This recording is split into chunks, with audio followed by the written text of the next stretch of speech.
What's good YouTube? This is Fresh Pair checking back with a new video. You probably know by now that Jordan brand is set to release the Super.Fly 2017 this August 3, and the anticipation for the shoe is definitely there, of which one of the reasons is the new cushioning system, namely the Nike React. So settle back and let's go straight to the discussion. The people over at fastpass.cn wasted no time to deconstruct the Jordan Super.Fly 2017, and now we have an inside look at the shoe's cushioning system. Others might doubt whether the shoes used are legit, but I think that the shoes are definitely legit based on the track record and reputation of fastpass.cn. In any case, we will find out come release day. Probably the most revealing part of the shoe's deconstruction is the cross-section cut. It shows the overall cushioning system in terms of layers. The image of the cross-section of the shoe has been color-coded in order to distinguish one part from another. Now first, the blue and violet parts at the bottom. They are parts of the outsole, and they do add a little bit of cushioning, as most outsoles do, precisely because everything under your feet can cushion the impact of each step, no matter how minimal. But of course, that is not the main cushioning feature of the Jordan Super.Fly 2017.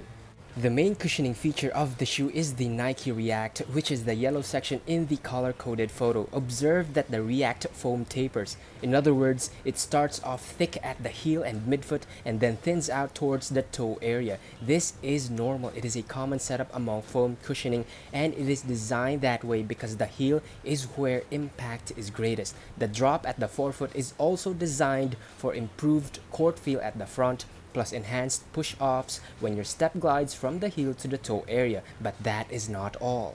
Observe the green layer of the cushioning system under the yellow section. The green layer is not Nike React. It is basic foam, probably Phylon or a variety of it. What it shows is that the Nike React is encased on top of the basic foam. The basic foam functions like a cartridge or a container or a carrier where the Nike React is loaded. In short, the Nike React is the core cushioning material. Unlike the outer foam, the inner Nike React foam is soft, and it is apparently thicker than the outer layer of basic foam. Now, given the softer Nike React core, its relative thickness, and the way in which it is encased, I think that the whole cushioning can be responsive at the forefoot, can have good impact protection at the heel, and still provide a stable ride. In other words, the Jordan Super.Fly 2017 can possibly live up to the expectations that we have about the well-rounded cushioning feel that Nike React promises. We all know that it's a tall order, but with the way things are right now, the cushioning setup here does seem to be headed to the right direction. There's also a shank at the midfoot sandwiched between the basic foam and the Nike React. It's nothing new. It has been a common feature among many modern shoes, especially from Nike. It's basically there for torsional rigidity so that the midfoot will not bend beyond what is necessary, especially since the Nike React is soft.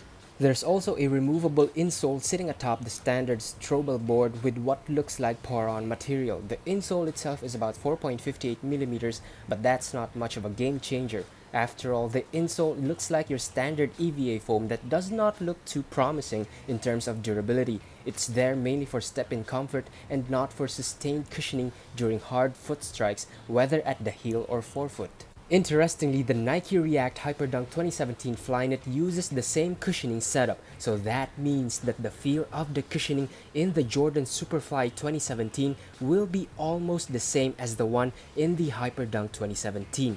The two shoes will probably differ mainly in terms of traction, fit, and support. The cushioning, including court feel, will probably be similar. So if cushioning is your main priority, and if you're choosing between the Hyperdunk and the Super.Fly, getting one should give you an idea of what to expect with the other.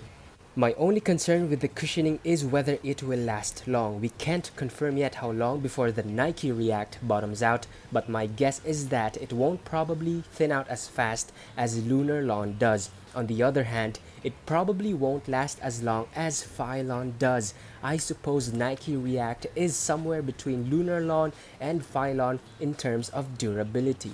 Question: is Nike React better than Adidas Bounce and Boost? My guess is that Nike React is softer than Bounce, which is why there is a need to place the Nike React inside a foam encasement.